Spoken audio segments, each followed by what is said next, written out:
Hi, Johnny here. Welcome to another thing of Nod or Shake reviews. Not, what is that?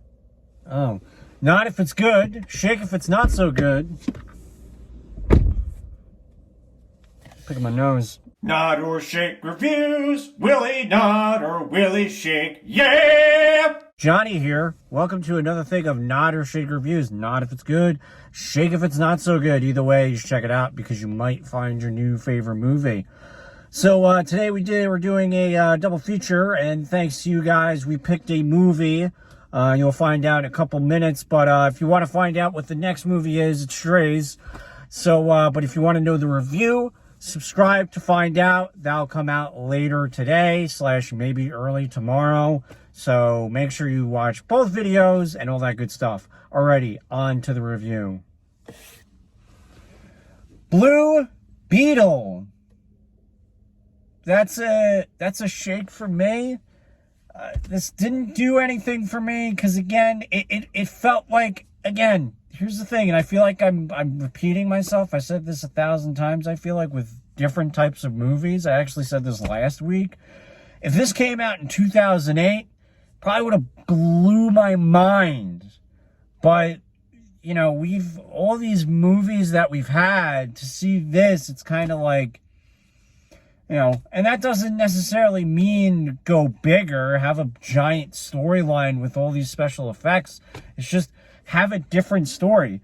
Listen, literally, the storyline is this woman wants to make an army out of technology, and somebody has to stop her from doing this. It's basically Iron Man. It's basically Iron Man.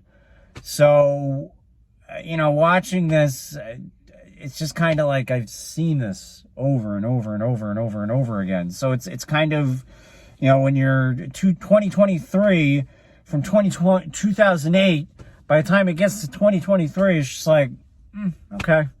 I understand there are a lot of movies like that. And it wasn't a terrible movie. It just wasn't good. It just kind of, I was kind of left with nothing. And I've said this 100 times too. Superhero movies in particular, we have to stop making these movies going like, how can we be funny? I guess also, how can we make a movie? Some of these movies are so married to the idea that there has to be some type of comedy in it, that when the comedy comes out, you're just like, ugh, I saw that joke a million miles away, and I wanted to hit my head on the chair. You know, the whole, I'm gonna fly!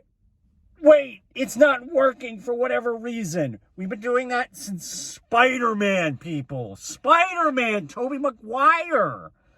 So it's like we got to look at, you know, you would think that people would watch these movies and go like, that's been done, that's been done, that's been done. Let's not do that. And the other thing that kind of bothered me was like they kind of like tried to make it a point where it was like, this character's like really different from Batman, you know, like this character has like pizzazz, this and that.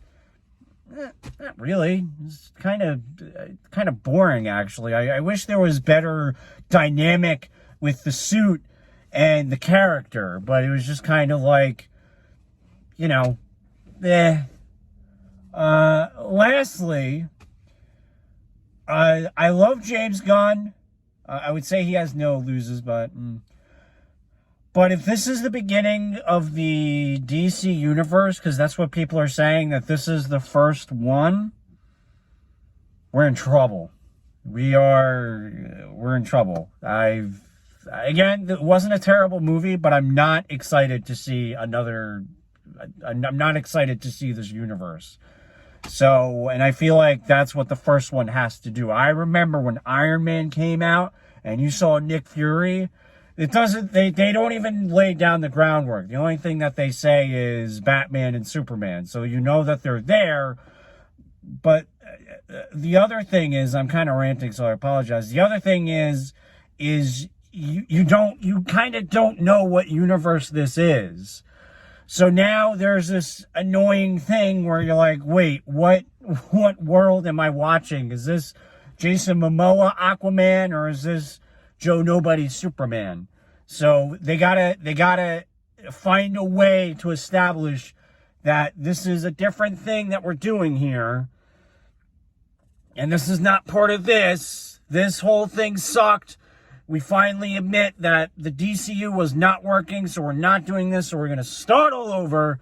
So they gotta, I don't know how, but they gotta find a way. And it can't be behind the scenes thing. It can't be like, well, if you know that James Gunn, it's like not everybody knows this thing. So you gotta find a way to quickly establish. That's how, I mean, they were kind of forced because of ownership rights. But if you look at Marvel, I hate to bring up Marvel every single time, but they did characters that really haven't been done on, like, you know, it was all B-side characters or characters that didn't have a movie, or if they had a movie, it was in the 90s. Like Captain America was in the movie in the 90s. So they gotta, you know, and to make things even more confusing, there's another DCU movie coming out. So I don't know how. If you have to do the multiverse thing, I guess fine. But that's the other thing. Like as a audience member, I can see it being very confusing very quickly. So I almost think it was a very odd choice to do Blue Beetle first as the DCU. I know it's like a fan service thing, but Superman probably should have been the guy that starts this. So you know, because it's a different actor, different actors, different storytelling, that you know that this is a new thing. We're not doing this anymore. So this is longer than I wanted it to be. It was not that great of a movie. It was a shake. Thanks for cringing. Strays will be up in a couple hours. All right, bye. Thanks for cringing. Also, post-credit scene.